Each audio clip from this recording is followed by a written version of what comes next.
आहोत राजमा राईस। त्याच्यासाठी मी इथे 1 कप राजमा घेतलेला आहे। हा स्वच्छ धुवून रात्रभर 2 कप पाण्यामध्ये भिजवून घेतलेला आहे। आता पुन्हा एकदा ते मी स्वच्छ धुवून घेतलेलं आहे। त्याच्यामध्ये आपण 2 कप पाणी टाकणार आहोत आणि हे आता आपण कुकरमध्ये टाकून 3 ते 4 शिट्ट्या करून शिजवून घ्यायचे आहे। 4 शिट्ट्या करून राजमा कुकरमध्ये व्यवस्थित शिजवून घेतलेला आहे। तुम्ही पाहू शकता व्यवस्थित तुटतोय। आता आपण याला फोडणी टाकून घेऊया। ते तव्यामध्ये 1 चमचा तेलावरती 2 कांदे आणि 1 टोमॅटो व्यवस्थित भाजून घ्यायचे आहे। मी अशा पद्धतीने कापून घेतलेले आहे। साधारण ब्राऊन होईपर्यंत भाजून घ्यायचं आहे मध्यम आचेवर। भाजून घेतलेला कांदा टोमॅटो व्यवस्थित थंड झालेला आहे। इथे आपण जो राजमा उकडून घेतलेला आहे त्याच्यातला आपण 2 चमचे राजमा ह्याच्यामध्ये वाटून घेणार आहोत। त्याच्याने राजमाला चांगलीशी चवही येते आणि दाटपणा पण येतो। आता हे आपण वाटून घेऊया। अशा पद्धतीने याची आपण भरटसर पेस्ट तयार करून घेतलेली आहे। मी कढई ठेवली आहे, त्याच्यात 2 चमचे तेल गरम करून घेतलेला आहे। त्याच्यामध्ये टाकणार आहोत तेजपत्ता। एका तेजपत्त्याचे मी 2-3 तुकडे केलेले आहेत। 1 दालचिनीचा तुकडा, 1 मसाला वेलची, त्याच्यामध्ये टाकणार 1 चमचा जिरं व्यवस्थित तडकलं की त्याच्यामध्ये आपण तयार केलेली पेस्ट कांदा टोमॅटो आणि राजम्याची त्याच्यामध्ये टाकणार आहोत। त्याच्यात टाकून घ्यायची आणि तेलामध्ये व्यवस्थित भाजून काढायची आहे। इथे 1 मिनिटभर मध्यम आचेवरती व्यवस्थित पेस्ट भाजून घेतलेली आहे। त्यात आपण टाकणार आहोत 1 टेबलस्पून आलं लसूणची पेस्ट व्यवस्थित त्याच्यात भाजून घ्यायची। राजम्याचं जे पाणी आहे ते आपण त्याच्यामध्ये थोडंसं टाकून घेणार आहोत आणि ही पेस्ट व्यवस्थित शिजवून घ्यायची आहे। 3 ते 4 मिनिटं आपण ही पेस्ट हाय फ्लेमवरती व्यवस्थित शिजवून घेणार आहोत। 3 ते 4 मिनिटं झालेली आहेत। पेस्ट छान शिजलेली आहे।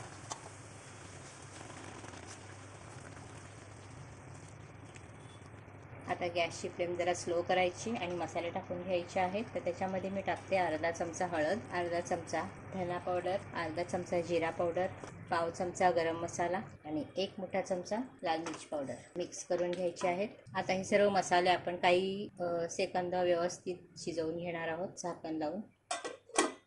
3 ते 4 मिनिटं झालेली आहे। झोपलेलं आहे, त्याला मिक्स करून घेऊया। त्यातच आपण टाकणार आहोत थोडीशी कोथिंबीर। आता आपण ह्याच्यामध्ये राजमा टाकून घेणार आहोत। छान मिक्स करून घ्यायचं आहे। तुम्हाला जर ह्याच्यामध्ये जास्त ग्रेव्ही हवी असेल तर ह्याच्यामध्ये आणखी जेवढा लागेल तेवढा पण गरम पाणी टाकायचे। आता हे संपूर्ण मसाले आपण एकजीव होईस्तोवर व्यवस्थित शिजवून घेणार आहोत। आता आपण त्याच्यात टाकणार आहोत चवीप्रमाणे मीठ, थोडीशी कोथिंबीर। आता मध्यम आचेवरती आपण हे 5 ते 7 मिनिटं व्यवस्थित शिजवून घेणार आहोत। बराच उशीर झालेला आहे, पाहूया आपण। मंद आचेवरती मी राजमा व्यवस्थित शिजवून घेतलेला आहे। तुम्ही पाहू शकता तरीसुद्धा आलेली आहे, छान दाट झालेला आहे। आता मी गॅसची फ्लेम बंद करते आणि याला साईडला ठेवते। आता आपण बनवूया राईस।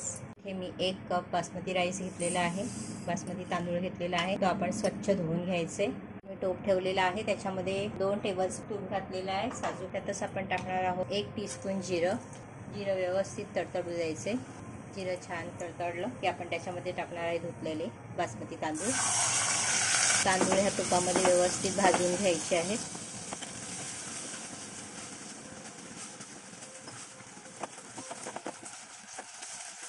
पंधरा ते 20 सेकंद मी तांदूळ हे तुपामध्ये हाय फ्लेमवर भाजून घेतले।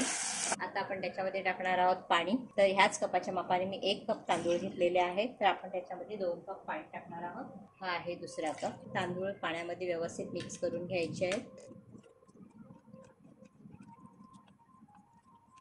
आता 5 मिनिटं आपण हाय फ्लेमवरती शिजवणार आहोत। त्याच्यामध्ये आपण टाकणार आहोत चवीप्रमाणे मीठ।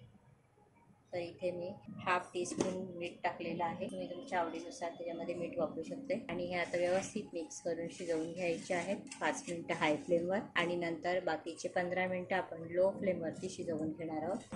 आणि आता गॅसची फ्लेम लो करायची आणि लो फ्लेमवरती आपण हे म्हणजेच मंद आचेवरती 15 मिनिटं शिजू द्यायचं। 15 मिनिटं झालेली आहेत। छान आपला भात बनवून तयार आहे, जिरा राईस बनवून तयार आहे। तुम्ही पाहू शकता ह्याच्या पाणी वगैरे काही राहिलेलं नाही, व्यवस्थित सरसरीत आणि कोरडा झालेला आहे। आता मी गॅसची फ्लेम बंद करते आणि सर्विंग प्लेटमध्ये काढून घेते। तर इथे मी एक थाली घेतलेली आहे, त्याच्यामध्ये आपण राजमा राईस काढून घेणार आहोत। दुसऱ्या साईडला वाढणार आहोत राजमा, त्याच्यावरती थोडीशी कोथिंबीर टाकणार आहोत आणि इथे कांदा, टोमॅटो आणि लिंबाने सजवणार. अशा पद्धतीने आपलं हे राजमा राईस बनून तयार आहे. तर ही रेसिपी तुम्ही नक्की ट्राय करा, खूपच मस्त बनते. जर तुम्हाला हा व्हिडिओ आवडला असेल तर व्हिडिओ खाली लाईक करा, फ्रेंड्स फॅमिली बरोबर शेअर करा, नेहमीप्रमाणे कमेंट करायला विसरू नका. धन्यवाद.